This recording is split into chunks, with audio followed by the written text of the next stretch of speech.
कभी इस बात का भी आप अवलोकन कीजिए, मूल्यांकन कीजिए, ये जयंती हम मनाते क्यों हैं? क्या हम केवल रस्म अदायगी कर रहे हैं या वास्तव में समाज के हित में कुछ करने का भी इरादा है? क्योंकि आप अदरवाइज प्रोग्राम से अलग कभी साथ नहीं बैठते हो। आप इस बात पे चर्चा नहीं करते कि आपके बच्चों से शिक्षा जो बहुत मुश्किल से मिली थी, जो रिजर्वेशन की वजह से नौकरियां बहुत मुश्किल से मिली थी, आपका वो रास्ता बंद कर दिया गया है। शिक्षा इतनी महंगी हो गई है, आपके बच्चों से शिक्षा छीन गई है। तो बदला क्या है? कितना बदला? जहां से शुरुआत हुई वापस उधर ही जा रहे हो।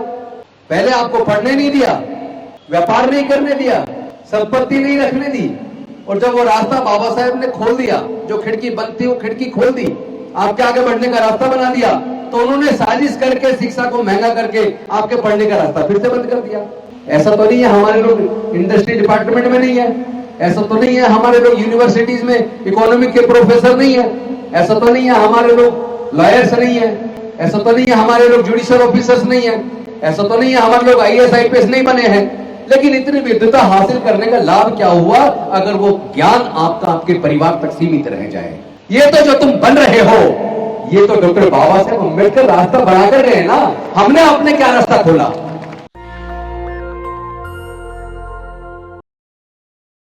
सभी को क्रांतिकारी जय भीम, विनम्र नमो बुद्धाय। साथियों, में एक चीज नोटिस कर रहा था कि अनेकों वर्षों से आप लोग बाबा साहेब की जयंती इसी जगह पर मनाते हैं। कभी इस बात का भी आप अवलोकन कीजिए, मूल्यांकन कीजिए कि हमने क्या पाया और क्या खोया। ये जयंती हम मनाते क्यों हैं?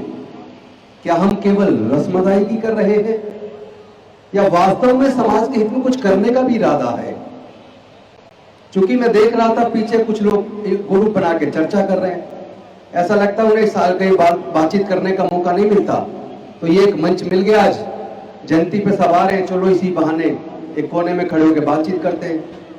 भैया, बातचीत घर पे कर लो, साल में एक तो आप प्रोग्राम करते हो, क्योंकि आप अदरवाइज प्रोग्राम से अलग कभी साथ नहीं बैठते हो।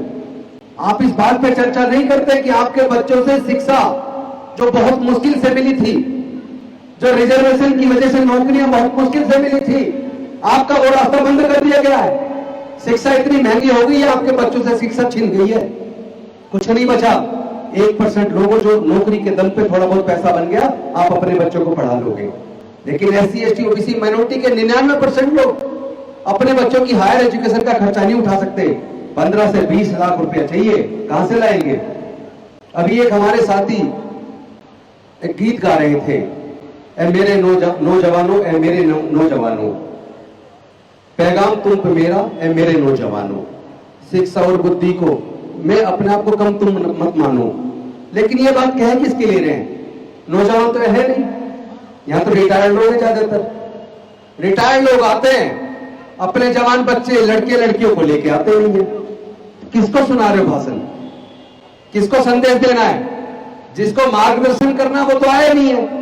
आपकी तो जिंदगी कट गई। पेंशन मिल रही है, किसी को 50,000 की, 60,000 की, 70,000 की, 80,000, उसको भी पेंशन को उन बच्चों के लिए जोड़ रहे हो। उस पैसे से आपने समाज के निर्माण के लिए कोई अलग से कुछ खड़ा नहीं किया अभी तक। अभी रंगा साहब बहुत अच्छी बात कर रहे थे, मुझे खुशी हो रही थी। जो बात मैं वर्षों से करता आ रहा हूं, आज मैंने पहली बार देखा रंगा साहब उस पर चर्चा कर रहे थे।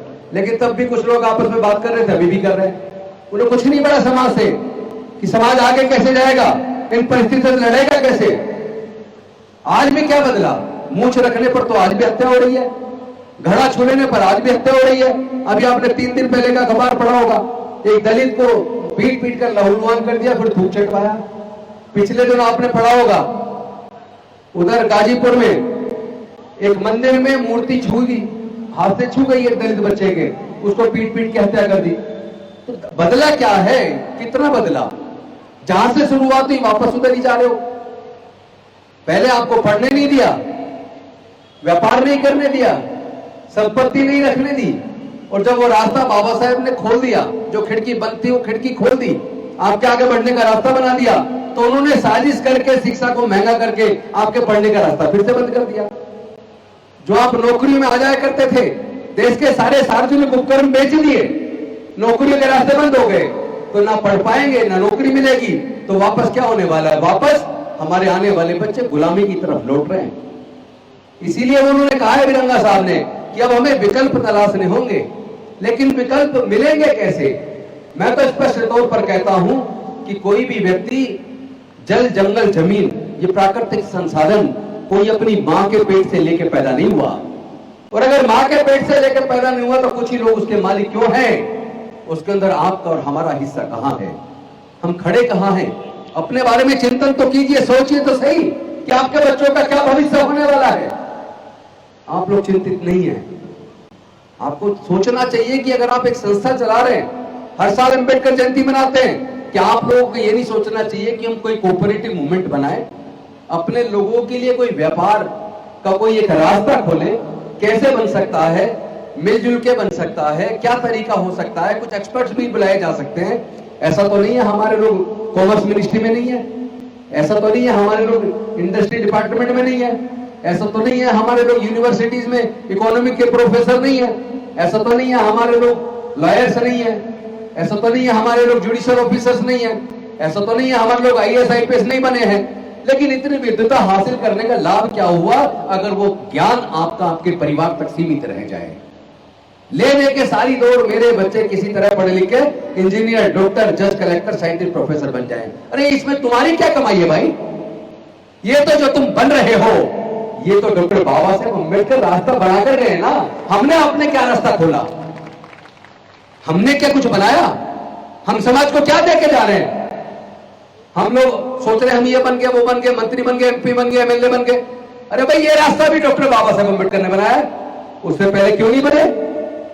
और बन भी जाए, आप MLA बन गए, MP बन गए, मंत्री बन गए, रह के देख लिया मैंने, 2 बार MLA रह के देख लिया, 2 बार मंत्री रह के देख लिया, क्या हुआ?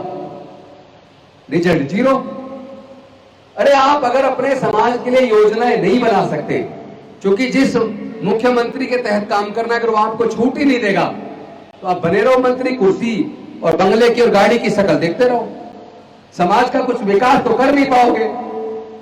और मैं तो एक कदम आके बोलता हूं, जो लोग कहते हैं ना हमें हुक्मरान बनना है, हुक्मरान बनने का सपना दिखाते हैं, मैं उनसे पूछना चाहता हूं सत्ता का असली मकसद क्या है? वो सत्ता होती कहां है? सत्ता क्या किसी एक कुर्सी में छुपी है जिसको वहां से आप निकाल लोगे? मैं ये कहता हूं, सपोज करो आप मुख्यमंत्री बन गए और आप समाज के लिए कुछ योजना बनाना चाहते हैं, आप खुद तो नहीं बनाओगे, अपने सेक्रेटरी को बुला के कहोगे ना, डिपार्टमेंट जो कंसर्न डिपार्टमेंट है उसके सेक्रेटरी को बुला के कहोगे कि मुझे इन बच्चों के, इन वर्गों के लिए ये योजना चाहिए, आप इस पे कैबिनेट नोट बनाइए।